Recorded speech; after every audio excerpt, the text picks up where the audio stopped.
ఆయన తన దాసురాలి దీనావస్థను కటాక్షించెను. ఇక నుండి తరతరముల వారు నన్ను ధన్యురాలు అని పిలిచెదరు. పిత, పుత్ర, పవిత్రాత్మ నామమున ఆమేన్.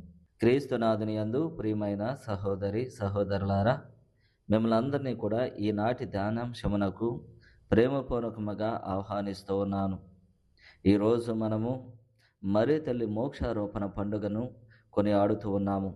లూకా శుభవార్త 1వ అధ్యాయము 39వ వచనము నుండి 46వ వచనం వరకు. ఆ దినములలో మరియమ్మ యోధా సీమలో పర్వత ప్రాంతము గల ఒక పట్టణమునకు త్వరితముగా ప్రయాణమైపోయెను. ఆమె జకరియా ఇంటిలో ప్రవేశించి ఎలిజబెత్తమ్మకు వందన వచనములు పలికెను. ఆ శుభవచనములు ఎలిజబెత్తమ్మ చెవిని పడగానే ఆమె గర్భమందలి శిశువు గంతులు వేసెను. ఆమె పవిత్రాత్మచే పరిపూర్ణురాలయ్యెను.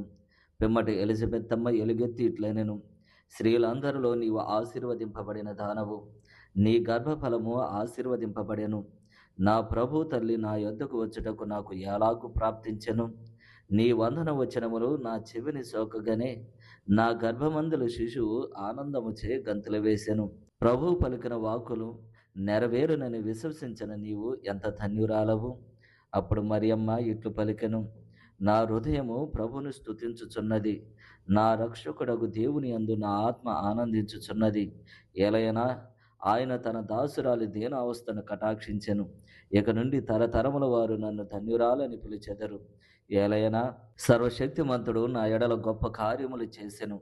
ఆయన నామము పవిత్రమైనది. ప్రభువు పట్ల భయభక్తులు గల వారి మీద ఆయన కనికరము తరతరముల వరకు ఉండును. ఆయన తన బాహుబలమును చూపి అహంకారుల దురాలోచనలను విచ్ఛిన్నము గావించెను. అధిపతులను ఆసనము నుండి పడదోసి దీనులను లేవనెత్తెను. ఆకలిగొన్న వారిని సంతృప్తిపరచి ధనవంతులను ఒట్టి చేతులతో పంపివేసెను.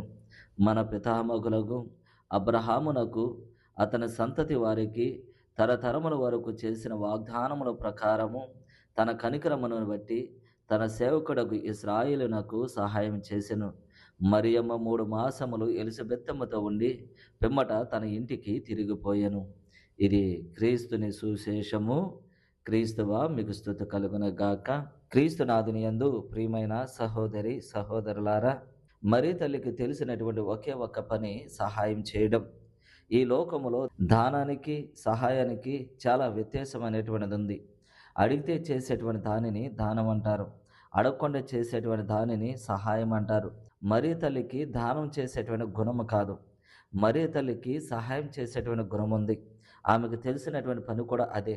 ఇదిగో కానాపల్లిలో ఒక పెండ్లిలో ద్రాక్షారసం అయిపోయినప్పుడు మరీ తల్లికి ఎవరు కూడా చెప్పలేదు, ఎవరు కూడా అడగలేదు. కానీ మరీ తల్లి అక్కడ ఉన్నటువంటి అక్రతను గుర్తెరిగి వారికి సహాయం చేస్తూ ఉంది. ఎలిజబెత్తమ్మకు కూడా సహాయం చేయమని మరియమ్మ గారికి ఎవరు కూడా చెప్పలేదు. ఆమె వెళ్ళి ఆమెకు పరిచర్య చేస్తూ ఉంది.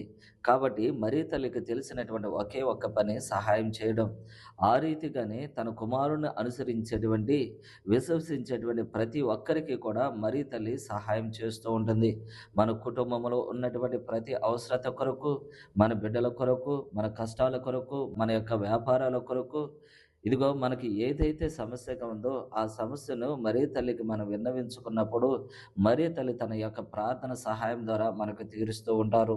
తర్వాత రెండవది, మరీ తల్లికి దేవుడు అంత అత్యున్నతమైనటువంటి మహిమగల స్థానాన్ని ఎందుకు ఇస్తూ ఉన్నారు అంటే, మరీ తల్లి కూడా క్రీస్తు ప్రభులాగా ఈ లోకములో జన్మ పాపము లేక పుట్టినటువంటి స్త్రీ. అందుకు దేవుడు ఆమెకు అంత అత్యున్నతమైనటువంటి మహిమను ఆమెకి ఇస్తూ ఉన్నారు. తర్వాత మూడవది, ఇది ఈ లోకములో క్రీస్తు ప్రభు తన శిష్యులను ఎన్నుకుంటూ ఉన్నారు. వారు క్రీస్తు ప్రభుతో పాటు 3.5 సంవత్సరాల పాటు మాత్రమే ఉంటూ ఉన్నారు. ఇదిగో 3.5 సంవత్సరాల పాటు ఉన్నటువంటి తన శిష్యులకు అంత ఇదిగో గౌరవం అనేటువంటిది మనం ఇస్తూ ఉన్నాము. అదే కాకుండా ఇక్కడ జ్ఞాపకం ఉంచుకోవాల్సినటువంటిది ప్రధానమైనటువంటిది ఏమిటి అంటే, మరీ తల్లి ఇదిగో క్రీస్తు ప్రభువుతో 33.5 సంవత్సరాల పాటు ఆ అనుబంధం అనేటువంటిది ఉంది. ఇంకా మనము లోతుగా వెళ్ళినట్లయితే గనక గర్భములో ఉన్నటువంటి 9 నెలలను కూడా మనము కలుపుకున్నట్లయితే చూసుకున్నట్లయితే క్రీస్తు ప్రభుతో ఉన్నటువంటి అనుబంధము ఇదిగో 34 సంవత్సరాల 4 నెలల కాలము అని మనకి తెలుస్తూ ఉంది. ఇంతగా క్రీస్తు ప్రభుతో అనుబంధము కలిగి ఉన్నటువంటి వారు ఎవరూ కూడా లేరు. అది ఒక మరీ తల్లికి మాత్రమే దక్కినటువంటి గౌరవము. అంతగా మరీ తల్లికి ఇచ్చినటువంటి ఆ గౌరవాన్ని బట్టి మరీ తల్లికి మోక్షారోపణ భాగ్యాన్ని దేవుడు కల్పిస్తూ ఉన్నాడు. తర్వాత 4వది, ఎందుకు దేవుడు మరీ తల్లికి మోక్షారోపణ భాగ్యాన్ని కల్పిస్తూ ఉన్నాడు అంటే, ఇదిగో క్రీస్తు ప్రభువుని దేవునిని తన గర్భములో మోయడం వలన, తన శరీర రక్తాలను దేవునికి పంచడం వలన సర్వశక్తిమంతుడైన దేవుడు తన తల్లిని తన నిత్య మహిమలోనికి చేర్చుకుంటూ ఉన్నాడు. 4వది, మరీ తల్లి తనను తాను దేవుని ముందట దాసురాలిగా పరిగణించుకుంటూ ఈ దాసురాలు దీన అవస్థను కటాక్షించను అని మరీ తల్లి తనను తాను తగ్గించుకుంటూ ఉంది. తగ్గించుకున్నటువంటి మరీ తల్లిని దేవుడు మోక్షారోపణ భాగ్యము ద్వారా ఆమెను హెచ్చించి తరతరాల వారు ఆమెను ధన్యురాలని పిలిచేటువంటి భాగ్యాన్ని ఆమెకు ప్రసాదిస్తూ ఉన్నాడు. కాబట్టి మనము కూడా ఈరోజు మరీ తల్లి యొక్క మోక్షారోపణ పండుగను కొనియాడుతున్నటువంటి మనము ఆ తల్లి యొక్క ప్రార్థన సహాయాన్ని మన కుటుంబాల కొరకు, మన బిడ్డల కొరకు, మన వ్యాపారాల కొరకు మరీ తల్లి యొక్క ప్రార్థన సహాయాన్ని అందించమని మన అందరము కూడా ప్రార్థన చేద్దాం. పిత, పుత్ర, పవిత్ర ఆత్మ నామమున ఆమేన్. మహోన్నతుడువును మహాగణుడువైన మా యేసయ్య, ఇదిగో మరీ తల్లి వలె మేము కూడా క్రైస్తవ విశ్వాసములో తగ్గించుకుని జీవించేటువంటి కృపను దయచేయమని అడుగుచున్నాము. మరీ తల్లిలాగా సంపూర్ణముగా దేవుని మీద ఆధారపడి జీవించేటువంటి కృపను దయచేయమని అడుగుచున్నాము. మరి ముఖ్యంగా ఈరోజు ఎవరైతే దేవునికి దూరముగా బ్రతుకుతూ పాపములో జీవిస్తూ ఉన్నారో వారు అందరినీ కూడా ఈరోజు మీకు సమర్పిస్తూ ఉన్నాము.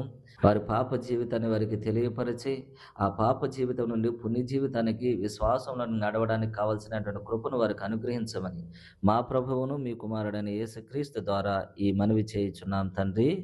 ఆమేన్.